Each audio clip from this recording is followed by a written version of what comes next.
To eject SIM tray on a Motorola Signature, first of all we're gonna take a look at the bottom of the phone over here where we have the SIM tray. Because over here we have this SIM tray hole and we need to use the eject tool that you can find inside the box. Once you get it, you should be able to put it into this hole over here. So let's quickly do so. There we go, and then once it is in, you want to push it into the phone so that the SIM tray slightly pops out. There we go. And now we can use our fingernails or fingers in order to remove the SIM tray from the phone. So there we go. This is how it looks like. Actually, let me actually turn it around. So here we have our SIM card slot. And unfortunately, it is just one SIM card slot. So you can only use one physical card. Let me actually insert it.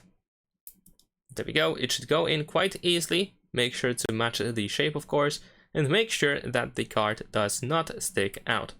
Once you insert your card, we can just slide it back into the phone. Just like that. Just push it all the way in. Make sure that it doesn't stick out to avoid causing damage to the phone. And that's pretty much it. Leave a like and subscribe.